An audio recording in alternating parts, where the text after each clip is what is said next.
What's up guys, Justin here for S&S Archery. In today's gear video, we're going to be taking a look at the Epsilon by Hamskea. There has definitely been a craze, some serious buzz over this new rest. So in this video, we're going to go over the rest, show you the ins and outs, things that we liked about it, some of the things we wish were a little bit different, but ultimately help you out in determining if this Epsilon is the right and next rest for you.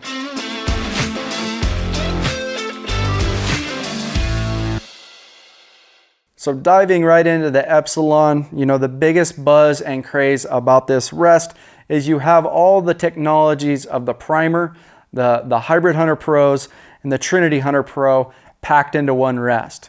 So now what you're getting is a much smaller rest than say the Trinity. So comparing them side by side, you can see definitely a lot smaller. This has become the norm for today's technology in their bow builds. We're really trying to emphasize moving everything to center of our bow, eliminating weight hanging off to one side, getting your quiver sucked up as close to your riser as possible. And with the Epsilon, you're definitely able to do this. This is a 3-ball bearing system, just like the Trinity. So you're still getting that solid activation, very consistent launcher motion over and over again, very smooth. Never going to freeze up on you. I love the fact that they still went with a 3-ball bearing system.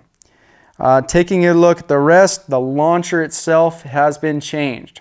So unlike the Trinity, kind of a bigger V wedge that was flat, a lot of people were having problems with the launcher actually hitting the inside portion of the riser. Some guys even had to chop off a portion of this wing on the launcher itself. So Hamskea redesigned this. They kind of created a U shape. You have your fins that go in an upward position. So this is definitely helping with your clearance, and ultimately that arrow falls into that center shot every single time when you pull back. So really love the new launcher design. It is coated in some kind of rubbery Teflon material. When I did some initial shooting, it was a little bit noisier. They do provide you with some felt, just like on the Trinity. So I went ahead, put some felt on, made it dead quiet. So just one of those things. You also have the arrow guide. So just like the Trinity, this initial arrow guide is lining you up. So as you pull, your arrow's not going to be dinging on any metal. So that is cool to have as well. So taking a look at the side of the rest, we have the lettering C.O.R. This stands for Centered Shot Optimized Rest. So basically out of the package, this thing is going to be set up ready for you to shoot at that 13/16 off your bow's riser shelf. Really make fine-tuning this, getting you shooting bullets through paper in no time. You still have micro adjustment on the Epsilon, and in fact, you're actually getting micro clicks. So unlike the Trinity, it's just basically going to slowly come over however fast you're going to move that dial. Now you can hear the individual clicks. So just like a bow sight, it's going to move over in those little tiny increments. So fine tuning, definitely a lot easier. The Epsilon is going to come in 2 different versions.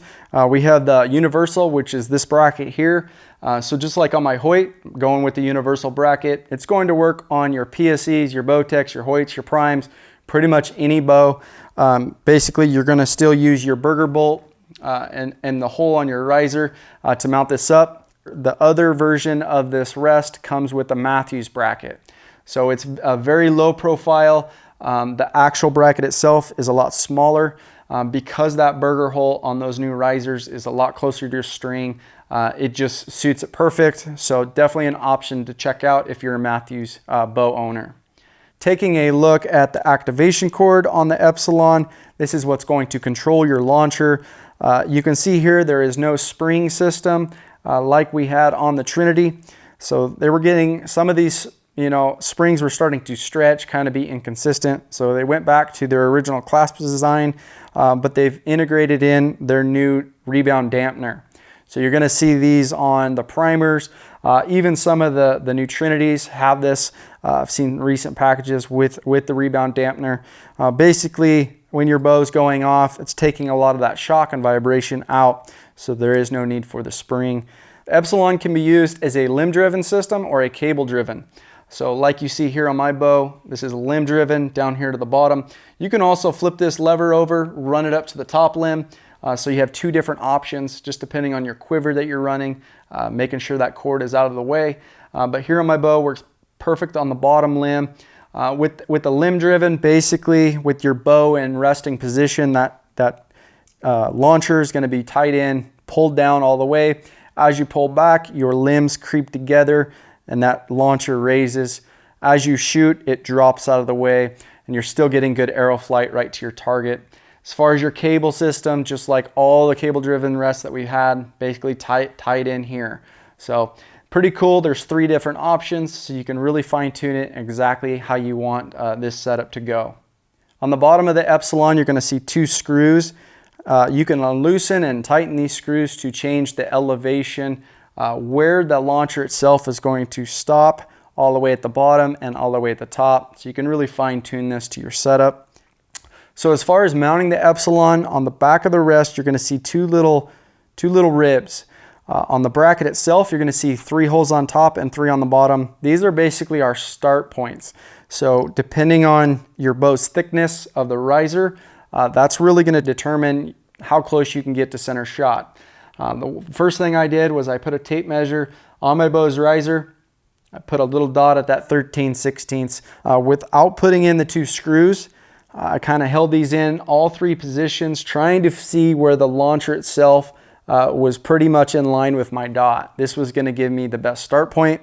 And the main idea behind this is, every bow's thickness of riser is different. So they give you 3 start points on this rest. It really holds it in place nice.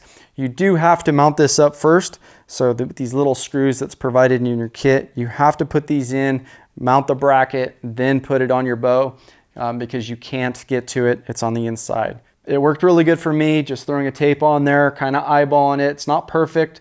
You can go ahead, tighten them up, kind of throw the burger bolt in and see if you're off. Go ahead, move it over a notch until you get it really close. We've been getting quite a few people calling in about the Epsilon, wondering if this rest will mount directly to your bow's Picatinny rail here in the back. And unfortunately, it cannot. Their basically system is way smaller. They do not have a bracket that will work on this bow or any bow that has this. So they are in the works with some kind of bracket, although it may require tapping into your bow's riser, threading some screws. I know here with the Hoyt, it's probably going to be almost impossible because of the risers right in line with that pick rail. So for now, we're basically using that universal or the Matthews setup. When we look at the containment cage of the Epsilon, just like the Trinity, the Hybrid Hunter Pro, it is coated in rubber, so it's going to be very quiet. You still have that slot where you're able to, feed in your arrow through the side. But this system, it is a 2-piece system now. You can actually take off just the top piece or the bottom. You have a simple screw here on the inside for the top, and then here on the back for the bottom. So some cool things about it. It is shaped a little bit different. You can see here on the Trinity, it's kind of straight out. So for some people, they were catching this on things because it's kind of off your shelf of your bow's hand here. So they've kind of cut this V shape, this angle in it to help not catch on sticks. So definitely an upgrade. The 2 things that I didn't really care for at taking a look at the Epsilon, one of them being the adjustment for elevation. Because of the containment cage is kind of offset, it's a little bit challenging. You have to have a shorter Allen key to get in here to make these adjustments. You got to unloosen these 2 screws before you can dial and make that rest move up and down. So just a slight thing. As long as you have the right tool, it's not an issue. And lastly, one of the things that I wish was a little bit different, the main washer that goes around your burger screw, it's chrome, so it's super bright. Definitely can fix this. You're gonna have to spray paint it. I wish it would have just came all black. I think it would have finished out better. But really, what you're getting and the sleekness, can't complain. There are silver components throughout my bow, so not a huge thing. Just one of those things where, probably should have been black. Ultimately, I think the Epsilon is going to be the new thinking, the new standard in rest technology, slimming everything down, you know, less low profile, getting it to where we can have our quivers right up, our arrows right up next to our riser, eliminating that torque is huge. But yet still having, you know, 3 ball bearings supporting that stainless steel carrier rod.